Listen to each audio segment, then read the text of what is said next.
है।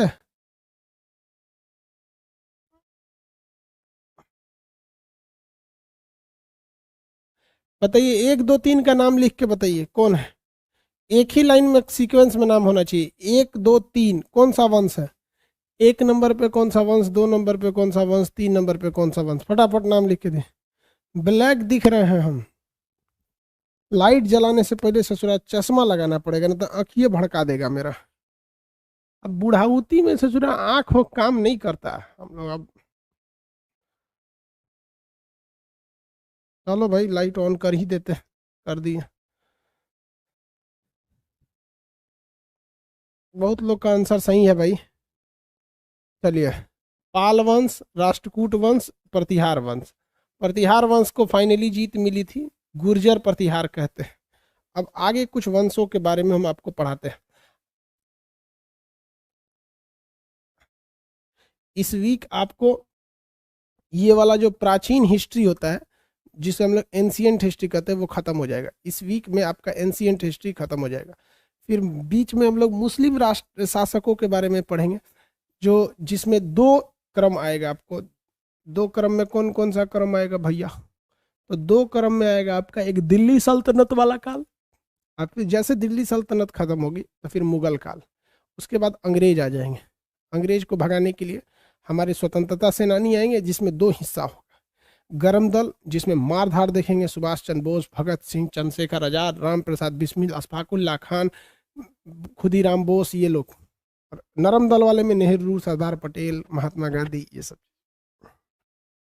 आओ भाई देखो, मध्य प्रदेश का भी एरिया देखते हैं। मध्य प्रदेश का यह एरिया जो था, इसमें चंदेल शासक शासन करते थे। चंदेल शासक, इन्होंने ना एक मंदिर निर्माण के क्षेत्र में बहुत बेहतरीन काम किया था। कौन सा वंश था भैया? चंदेल वंश। इस चंदेल वंश को हम लोग जजाक भुक्ति भी कहते हैं। जजाक भुक्ति वंश, जजाक भुक्ति वंश, ये चंदेल वंश को ही कहते हैं। इसकी दो राजधानी थी। शुरुआत में इसकी राजधानी महोबा थी। महोबा, महोबा थी, महोबा। बाद में इसकी राजधानी खजुराहो हो गया। खजुराहो, खजुराहो, खजुराहो बड़ी प्रसिद्ध है ससुर। खजुराहो बहुत ही प्रसिद्ध है। कितने लोग बता सकते हैं खजुराहो में हिंदू धर्म के अतिरिक्त एक और धर्म का बहुत महत्वपूर्ण केंद्र है? कितने लोग इस बात को बता सकते हैं? हिंदू धर्म के अतिरिक्त वहां एक कोई और धर्म भी है। आप बताइए, वो बौद्ध धर्म है या जैन धर्म है? कितने लोग बता सकते हैं? बौद्ध धर्म या जैन धर्म? खजुराहो किस लिए प्रसिद्ध? हिंदू के अतिरिक्त, हिंदू के अतिरिक्त वहां बौद्ध या जैन? बौद्ध या जैन? जैन। हिंदुज्म प्लस जैन, ये दोनों का पवित्र स्थल है। मतलब यहाँ पे बहुत ज्यादा फेमस है मंदिर वगैरह। तो मध्य प्रदेश का खजुराहो बहुत ही प्रसिद्ध मंदिर है। इस वंश के जो शासक थे यहाँ पे, जो चंदेल वंश था, इसके जो प्रथम शासक थे उनका नाम था नन्नूक। प्रथम शासक का नाम बताइए। नन्नूक। प्रथम शासक, चंदेल वंश के प्रथम शासक का नाम था नन्नूक। ये कोई बहुत ही बूढ़ शासक या फिर ऐसे कोई प्रतापी, प्रतापी यानी विस्तारवादी शासक नहीं थे जिन्होंने ये किया वो किया। विस्तारवादी या प्रतापी शासक किसे कहा जाता है? जो अपने साम्राज्य का विस्तार करे, प्रतापी शासक था। जैसे इंदिरा गांधी, पाकिस्तान को पाकिस्तान पहले दो भाग में था, बांग्लादेश था, तूर तार के रद्द कर दिया बांग्लादेश, वहां पर प्रतापी शासक। अब जैसे मोदी जी है, योग्य शासक है, लेकिन अगर अगर ये पीओके को वापस लेके चले आते हैं या अक्साई चीन को वापस लेके चले आते हैं, तो ये क्या हो जाएंगे? प्रतापी शासक हो जाएंगे, साम्राज्यवादी। भैया हमारा साम्राज्य था, कैसे ले लिया यहाँ पर? तो वैसे ये प्रतापी शासक नहीं था, नन्हूक शासक। ठीक है, अब मोदी जी भी लेके चले आए तो उनमें भी प्रतापी लग जाएगा। आगे देखते, इस वंश में कई शासक हुए लोग जिन्होंने मंदिर निर्माण के क्षेत्र में बहुत ही योगदान दिया। इसी में एक शासक का नाम था यशोवर्मन। इसमें शासक का नाम क्या था? यशोवर्मन। यशोवर्मन विष्णु भगवान का बहुत बड़ा पुजारी था। यशो, कभी कभी होता है ये बाई चांस, मतलब महीने में एक बार ऐसा कभी फ्लक्चुएट कर जाता है, जब इन्वर्टर और लाइट कटने के बीच में आधा सेकेंड से ज्यादा का गैप हो जाएगा तो ऑनलाइन सिस्टम कट जाता है, दोबारा आना पड़ता है। तो कभी भी ऐसा टेक्निकल ग्लीच आ जाता है, ये टेक्निकल में आम बात है। तो आप उसको दोबारा आ जाइएगा, 5 मिनट लग जाता है हमको दोबारा इसमें करने में। आगे लोग सब अब कई उधरे सुतल है सब उहे वाला में अरे यार क्या कर रहा है लोग यार। आ गया कि नहीं आ गया? अच्छा एक बार और क्लास में हो गया था मैथ में, ठीक है भाई कोई बात नहीं, हो जाता है भाई, टेक्निकल चीजें हम लोग के पास कंट्रोल में ज्यादा नहीं रहती है। एक से अब कोई, अब बताओ यार, आधा सेकंड के लिए अगर गड़बड़ होता है तो पूरा गड़बड़ हो जाता है, कितना मायने रखता है यहाँ पर। यहाँ पर बताइए बाबू, शासक का नाम क्या था? यशो वर्मन। यशो वर्मन, या यशो वर्मन विष्णु भगवान का बहुत बड़ा पुजारी था। इसने एक विष्णु मंदिर बनवाया। इस विष्णु मंदिर को चतुर्भुज मंदिर कहते हैं। कहाँ बनवाया होगा? तो जेन्युइन बात है, खजुराहो में बनवाया होगा। तो खजुराहो में इसने जो विष्णु मंदिर बनवाया था उसे हम चतुर्भुज मंदिर कहते हैं।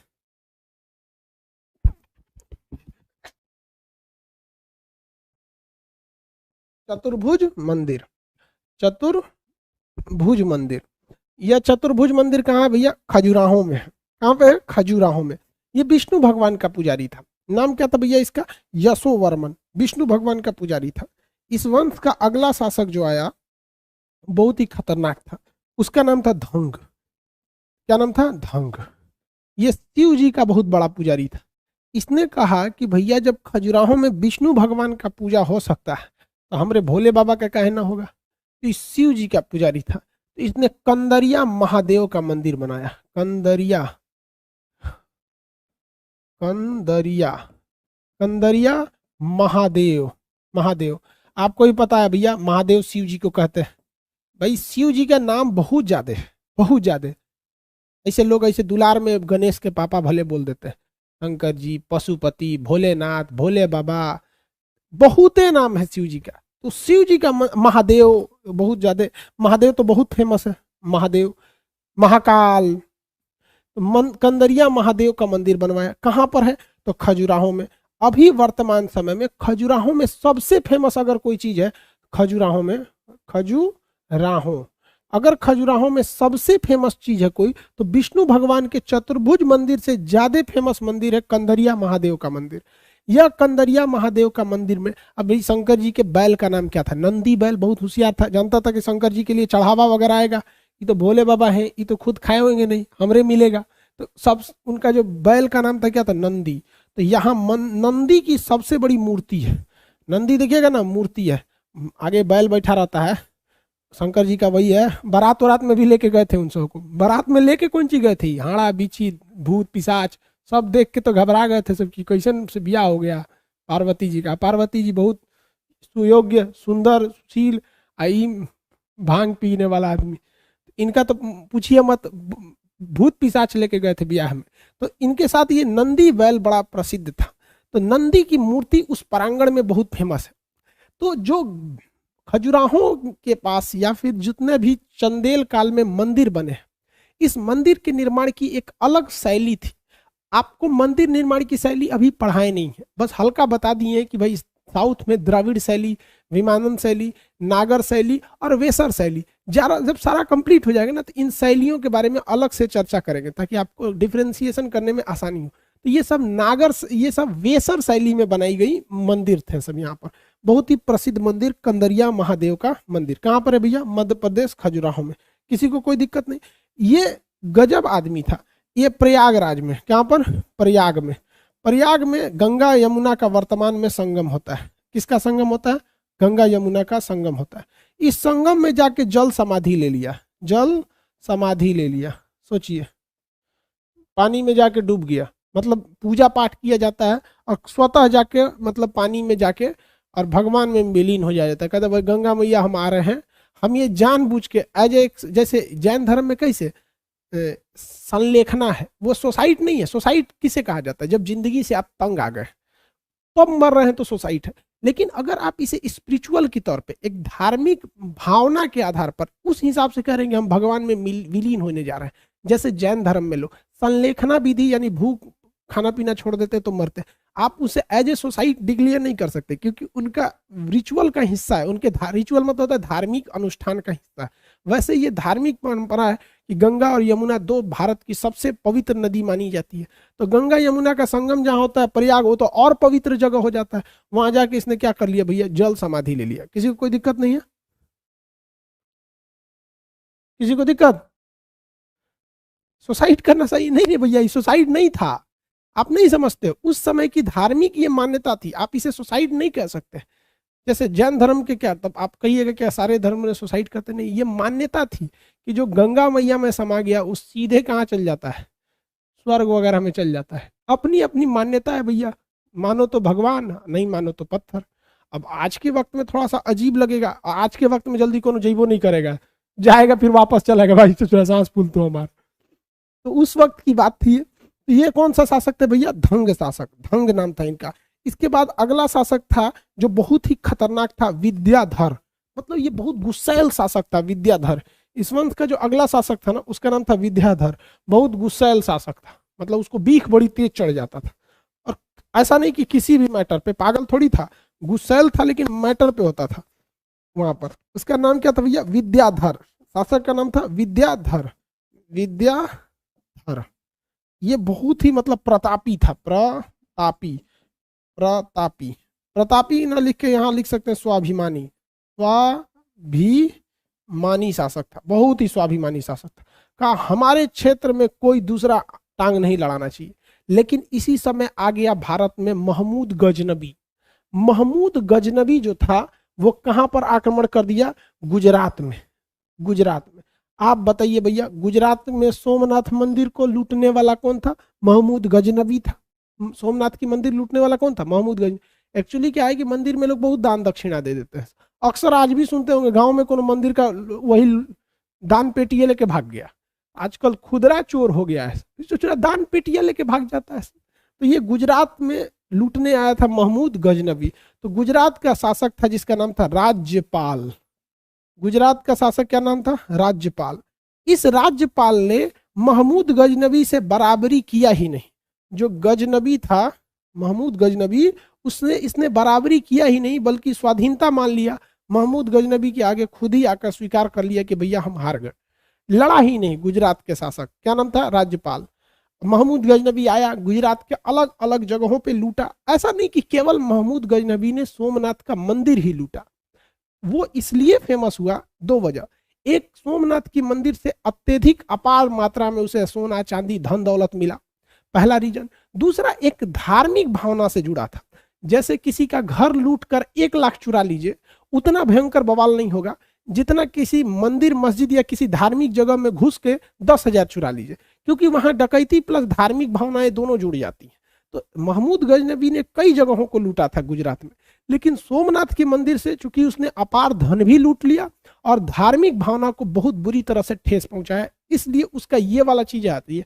तो ऐसा नहीं कि केवल वही लूटा था, अन्य चीजों पे भी आक्रमण किया। तो ये राज्यपाल ने उसे लड़ा ही नहीं था। एकरा बीख चढ़ गया विद्याधर को, राज्यपाल को बुलाया, कह रहे ने आओ, तो तू नहीं आया तो खुदे गया गुजरात में, मार दिया इसको, मर जाओ ससुरा, तोरा जीने का कोई अधिकार नहीं है।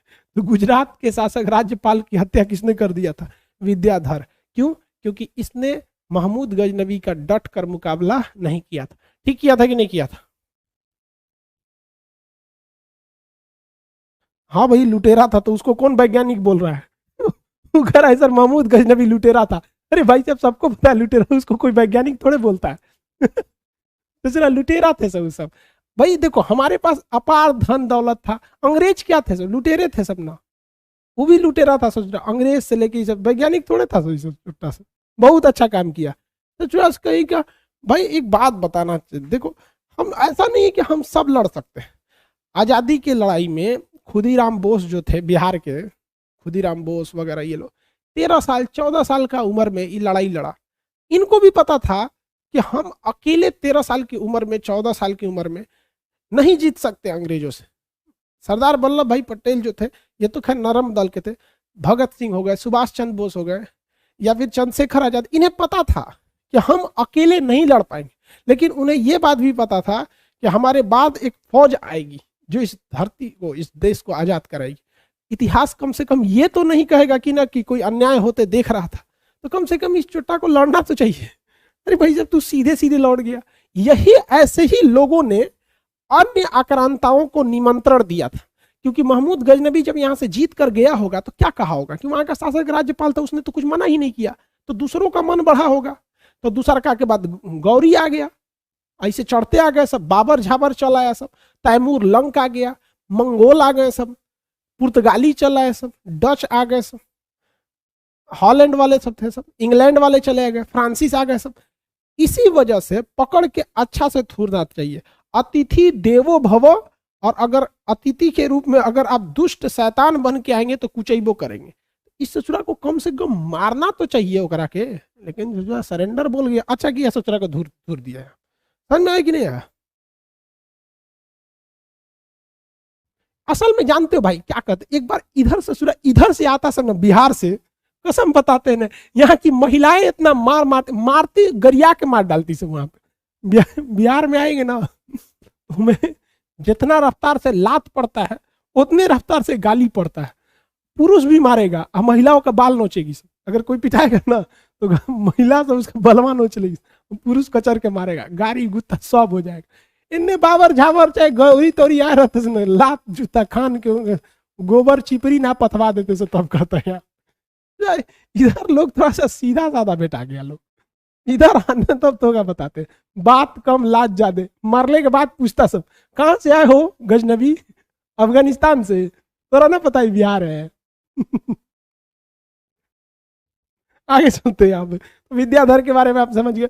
अब इसके बाद ये वंश धीरे धीरे कमजोर होता गया, और कमजोर होता गया। इस वंश में भी अब उतने योग्य शासक नहीं बचे। परमार्दी इस वंश का अंतिम शासक था। इस वंश का लास्ट शासक था परमार्दी। परमार्दी। अब इस परमार्दी को पृथ्वीराज चौहान ने अपने राज्य में मिला लिया। पृथ्वीराज, पृथ्वीराज तृतीय नाम था इनका, जिसे हम लोग पृथ्वीराज चौहान कहते हैं। हमारे यहाँ एगो यो तो खराबी था, वही राजस्थान एगो अपने कोई बहुत बड़ा तो है नहीं भाई, इंडिया के हिसाब से तो राजस्थान एक स्टेट है ना, वो में ससुरा 4-5 गो राजा, मेवाड़ के अलग, उदयपुर के अलग, आमेर के अलग, इधर के अलग। हम लोग में तो यही तो सबसे बड़का खराबी था, एगो देश का यूनिफाइड राजा बहुत कम हुआ सब। जैसे यूनिफाइड कब था, मतलब एक कब था, एक नंद वंश यानी मौर्य वंश के आसपास में था, मतलब जब वो मगध का साम्राज्य था, तो एक मगध के समय एक राजा होता था पूरे यहाँ का। उसके बाद अगर कुछ हद तक देखेंगे तो फिर कनिष्क था जिसने साम्राज्य स्थापित किया था। उसके बाद अगर देखेंगे तो लास्ट में एक मिलेगा हर्षवर्धन, जिसने पूरे भारत को नहीं उत्तर भारत को किया। हर्षवर्धन के मरने के बाद शासक कहाँ हुआ सब, इसे इसी तो लेके कोनो चंदेल है तो कभी ये है कभी वो है, इसे इसे खिचड़ी बना के घूम रहा है सब। यही तो मौका दे दिया ना विदेशियों का आक्रमण करने के लिए। इस पे पृथ्वीराज चौहान ने कब्जा करके इसे चौहान वंश के अंदर मिला लिया। अब आपको धीरे धीरे ये एहसास हो रहा होगा कि अब मुगल मुस्लिम शासक अब आएंगे सब, क्योंकि यहाँ पर आपको गजनबी दिख गया है। और अभी पृथ्वीराज चौहान देखें तो यहाँ गौरी दिख जाएगा। जब पृथ्वीराज चौहान है तो पृथ्वीराज चौहान की लड़ाई किससे होगी, गौरी से होगी। गौरी के बाद वो अपना एगो गुलाम छोड़ के चल जाएगा, गुलाम वंश, उस ससुरा यहाँ खानदान बो के चल जाएगा अपना। किसी को कोई दिक्कत नहीं है चंदेल वंश में। चंदेल वंश में मूर्ति निर्माण की, मंदिर निर्माण की कला को क्या कहते थे? चंदेल वंश में मंदिर निर्माण की शैली को क्या कहते थे? वेसर शैली। कौन सी शैली भैया? वेसर, वेसर शैली। इसे हम लोग कहते थे मिश्रित शैली, मिली जुली डिजाइन। दक्षिण भारत का भी कुछ डिजाइन इसमें मिलेगा, उत्तर भारत का भी कुछ डिजाइन इसमें मिलेगा। उसी को कहते हैं मिली जुली संस्कृति वाली चीज। किसी को यहां तक में दिक्कत नहीं, कोई दिक्कत नहीं, बढ़िया है। तो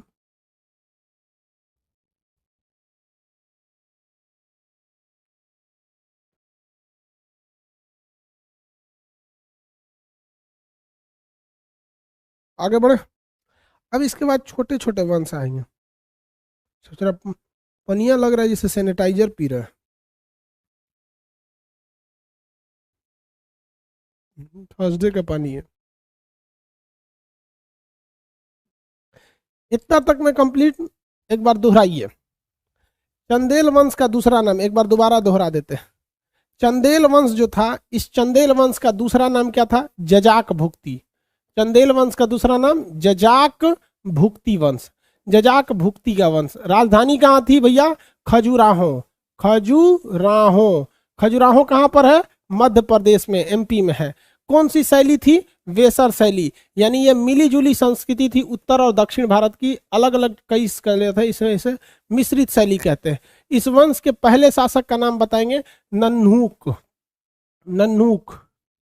इस वंश का अगला शासक क्या था?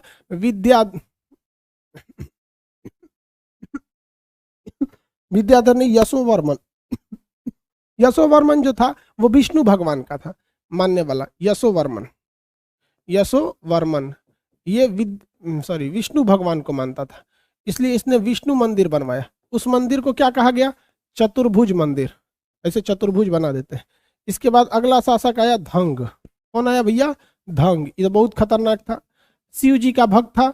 कंदरिया महादेव का मंदिर बना दिया, जिसमें सबसे बड़ी नंदी की मूर्ति है।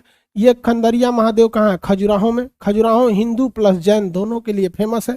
इसने गंगा यमुना के संगम पर प्रयाग में क्या कर लिया? जल समाधि ले लिया, उस समय के मतलब रीति रिवाज के अनुसार। इस वंश का अगला शासक जो आया था विद्याधर। विद्याधर किसको काट के रख दिया? विद्याधर ने किसको काट दिया? राज्यपाल को काट दिया।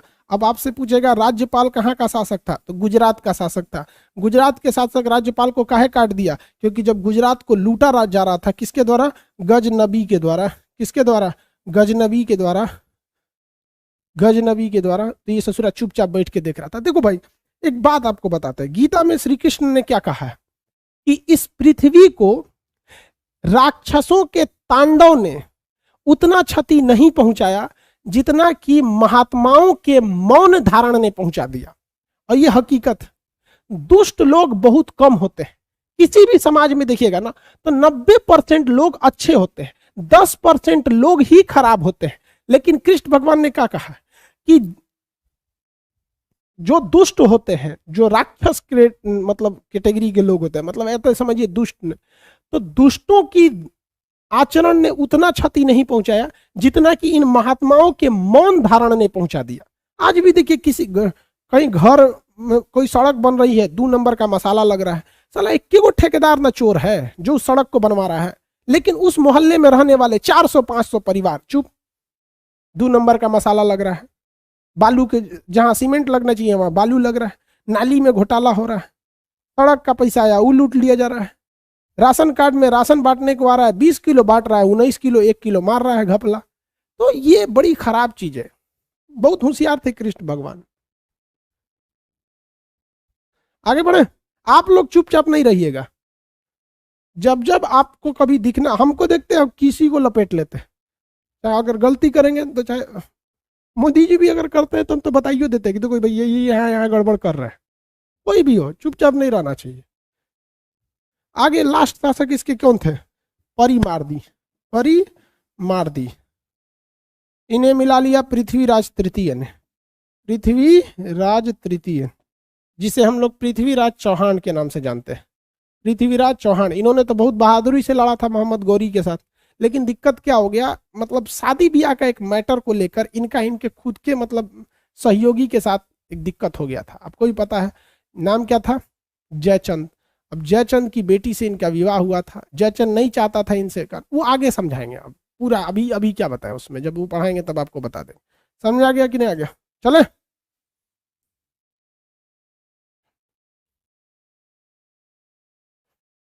अब इसके बाद छोटे छोटे राजवंश आते हैं जो किसी काम, बहुत बड़ा काम नहीं किया इन लोगों ने।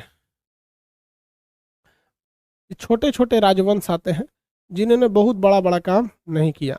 इसमें एक मध्य प्रदेश आता है, एक गुजरात आता है, एक उड़ीसा आता है। अभी आपने मध्य प्रदेश का राजवंश देखा, मध्य प्रदेश में ही आता है आपका कौन सा राजवंश भाई? ये चंदेल वंश।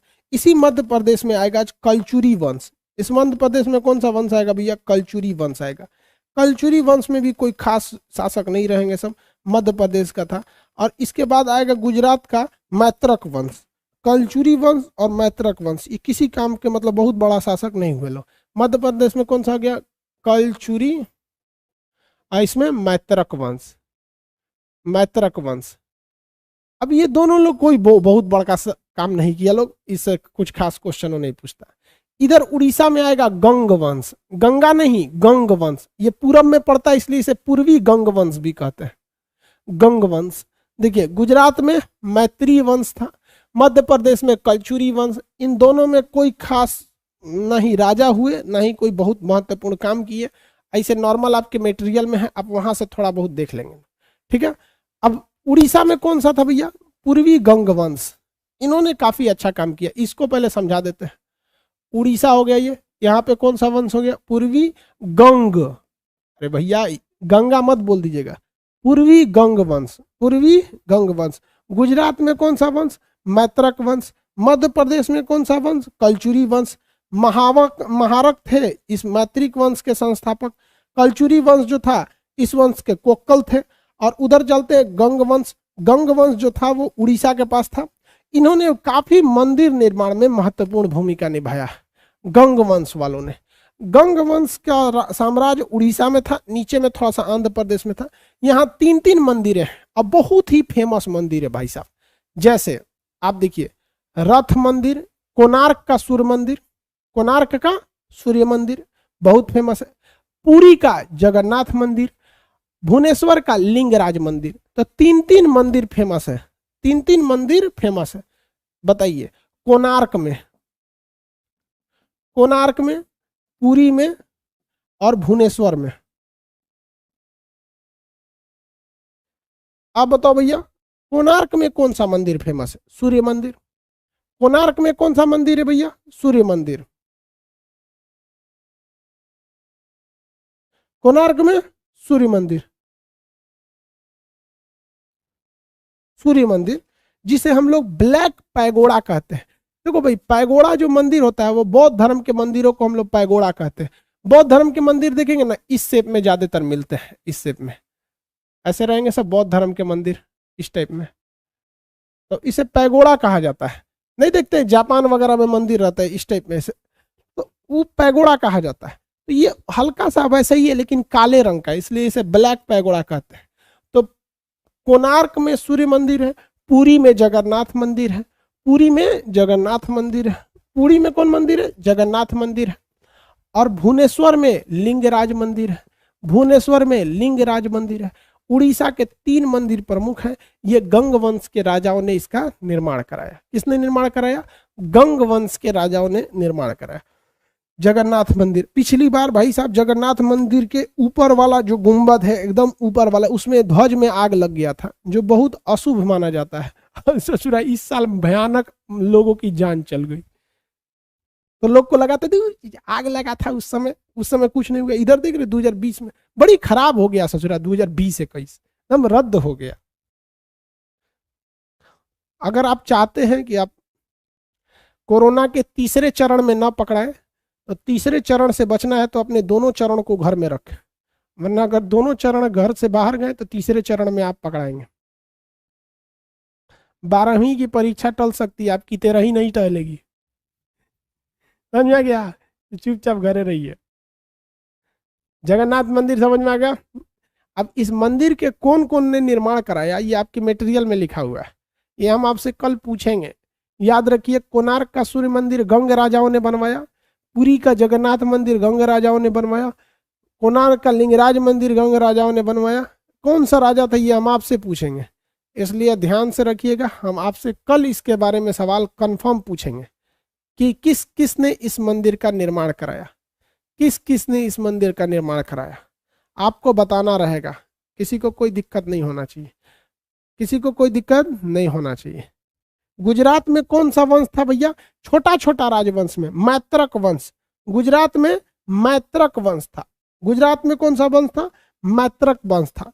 इसके संस्थापक महारक थे, इसके संस्थापक महारक थे। मध्य प्रदेश में एक छोटा वंश था जिसका नाम था कलचुरी वंश। मध्य प्रदेश में एक छोटा सा वंश था जिसका नाम था कलचुरी वंश। उड़ीसा में एक छोटा सा वंश था जिसका नाम था गंग वंश। उड़ीसा में एक छोटा सा रंग था महारक, महारक। इसकी राजधानी बल्लभी थी, बल्लभी। कितने लोग बता सकते हैं बल्लभी क्यों फेमस थी? इसकी राजधानी त्रिपुरी थी, त्रिपुरा नहीं त्रिपुरी थी। कोक्कल राजा थे इसके, कोक्कल, कोक्कल प्रथम इसके संस्थापक थे। कितने लोग बता सकते हैं बल्लभी क्यों फेमस थी? गुजरात की बल्लभी क्यों फेमस थी, बता सकते हैं?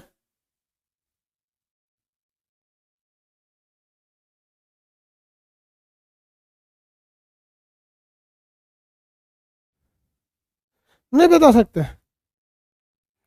अरे भैया, गुजरात की बल्लभी क्यों फेमस थी तो नॉर्मल बताए हुए जो पूरा पढ़ा।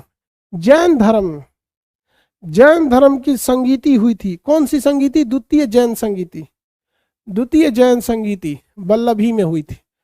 तो बल्लभी का, गुजरात के मैत्रक वंश की राजधानी बल्लभी थी, संस्थापक महारक थे। कलचुरी वंश जो था मध्य प्रदेश के त्रिपुरी में था। कलचुरी वंश जो था मध्य प्रदेश के त्रिपुरी में था। इस वंश के जो संस्थापक थे, इस वंश के संस्थापक का नाम कोक्कल था। वंश संस्थापक का नाम कोक्कल था। इसके बाद आप देखेंगे तो पूर्वी गंग वंश, पूर्वी गंग वंश जो थे ये लोग उड़ीसा के क्षेत्र में शासन किए थे। यहाँ पे आनंद नाम के आनंद वर्मा जो थे इसके संस्थापक थे। कोणार्क में सूर्य मंदिर, पुरी में जगन्नाथ मंदिर, भुवनेश्वर में लिंगराज मंदिर, ये तीनों मंदिर बहुत ही फेमस है। और जगन्नाथ मंदिर तो कुछ ज्यादा ही फेमस है। और जो सूर्य मंदिर है उसको इतनी डिजाइन से बनाया गया है कि जब सूर्यास्त होता है ना, जब सूरज डूबता है, तो सूरज जब जब आखिरी किरण डूबती है तो मंदिर के बीच का जो खाली जगह है ना, उसमें से वो दिखाई देता है। तो नो डाउट हमारे देश की जो ज्योतिष शास्त्र थी या फिर जो आर्कियोलॉजी थी बहुत बेहतरीन थी। उस समय बहुत